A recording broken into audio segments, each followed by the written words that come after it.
اذہان کو درست سمت میں لے آؤ. کیوں لے آؤ؟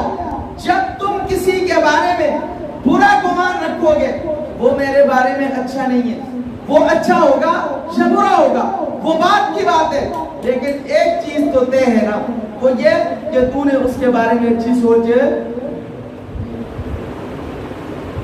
ہمارے معاشرے کے اندر ساس بہو کا جھگڑا اسی وجہ سے ہے نہیں ہے، بولے تجربہ کار لوگ بیٹھتے ہیں بھائی، ٹھیک ہے، یہی وجوہات ہوتی ہیں. جائیداد کی تقسیم کے وقت اس طرح کی سچویشن سے پالا نہیں پڑتا ہے انسان کا. وراثت کے قوانین کے متعلق، حصہ داری اور بانٹنے کے متعلق اس بات سے ہمارا واسطہ نہیں پڑتا. اگر اللہ نے کسی کو طاقت دی ہوئی ہے، کمزور اس کے بارے میں کیا سوچتا ہے، اس کے فیصلوں کے اوپر ڈیپینڈ اور انحصار اس کی سوچ کر رہی ہے. اگر ہم دوسرے کو اچھا سمجھیں گے تو اچھا ہوگا. کربلا تو ہو بلا. ایک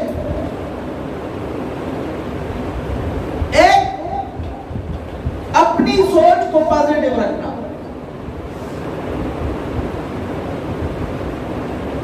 آج کل ایک قانون آپ لوگ پڑھ رہے ہوں گے، سن رہے ہوں گے، اس کو بڑا اچھالا گیا ہے، ہم جنس پرستی کا قانون، ٹرانس جنڈر کا قانون جو ہے وہ آج کل آ رہا ہے. شرعی طور پہ بالکل اس کی کوئی گنجائش نہیں ہے. زمبابوے ملک ہے، امریکہ نے جب اس قانون کو وہاں لاگو کروانا چاہا، سنیں اچھی اور بری سوچ بتا رہا ہوں، اس کا امپیکٹ بتا رہا ہوں، اس کا اثر کیا ہوگا یہ بتا رہا ہوں. عیسائی وہاں کا حکمران تھا، موگابے غالباً رابرٹ موگابے نام تھا اس کا، صدر تھا.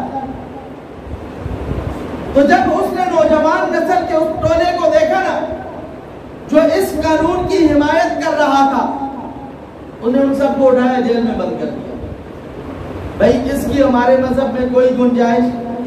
کرسچن کیا کہتے ہیں ہمارے مذہب میں کوئی گنجائش. جب ان کے مذہب میں نہیں ہے تو اسلام آباد والوں کو ہمارے مذہب میں کدھر سے آ گئی؟ یا تو صاف کو ہم نہ عیسائی، نہ ہم یہودی، نہ ہم مسلمان. یہودیوں کے مذہب میں ایسی گندگی نہیں ہے. صاف کو منافقت کیوں کرتے ہو؟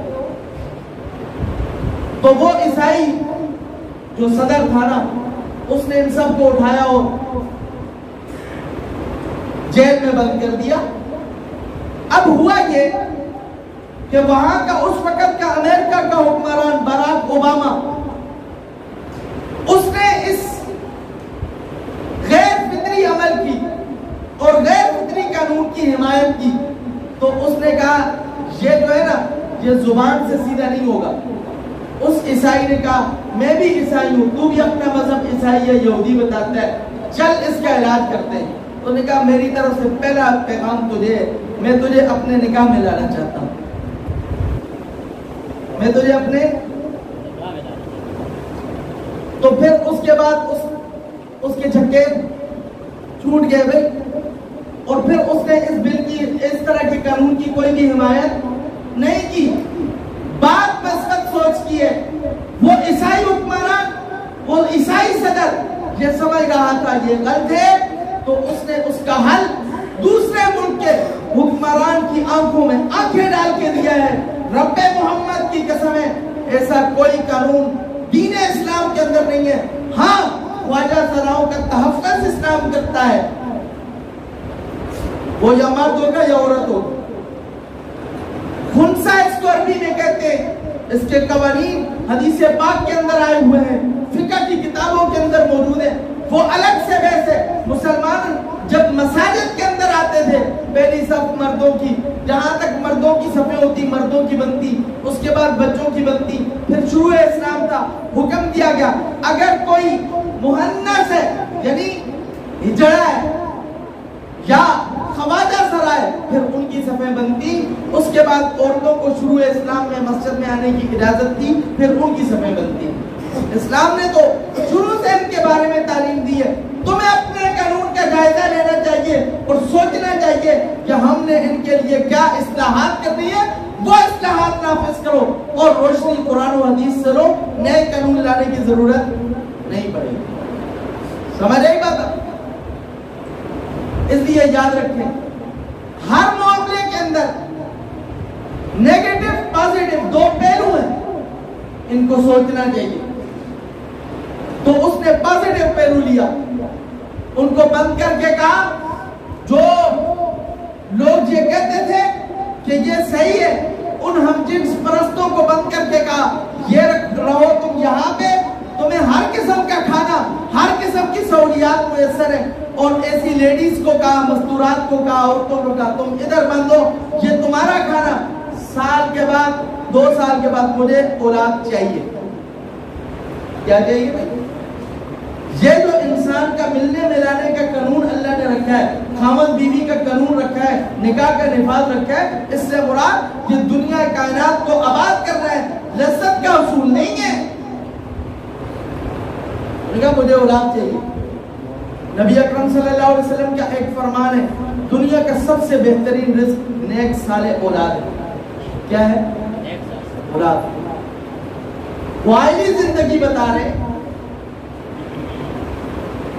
تو اب اس نے کہا کہ بھئی مجھے ملک کی آبادی کے اندر اضافہ کرنا ہے، تم جانو تمہارا قانون جانے، مجھے آبادی میں اضافہ کر کے دکھاؤ. اب بھئی وہ کدھر سے لائے؟ یاد رکھیں جس طرح اس قانون کے اندر مثبت پہلو نہیں ہے، کوئی منفی ہے. اگر مثبت پہلو لائیں گے تو یہ لائیں گے کہ فقہ کی کتابوں سے رہنمائی لیں، اسلامی اصول و ضوابط سے رہنمائی لیں. انشاءاللہ العزیز تمہارے میل کا بھی، فیمیل کا بھی اور شیمیل کا بھی مسئلہ، بھائی مردوں کا، عورتوں کا، اور اس کے ساتھ ساتھ خواجہ سارا جن کو ہم ہجڑے کہتے ہیں یا ہندوں میں خسرے کہتے ہیں، ان کا مسئلہ بھی حل ہو جائے. اس لیے ہمیں اسلامی تعلیمات کو اپنے اندر لانا چاہیے، اپنی زندگی میں لانا چاہیے. جہاں یہ ایک ذیلی بات تھی وہاں یہ بھی ہے کہ ظن المؤمن خیرہ، ہر مومن انسان کے بارے میں بہترین گمان رکھنا یہ میرے اور آپ کے لیے ضروری ہے. اب جہاں مومن کا لفظ آ گیا وہاں مرد بھی ہے، وہاں عورت بھی ہے.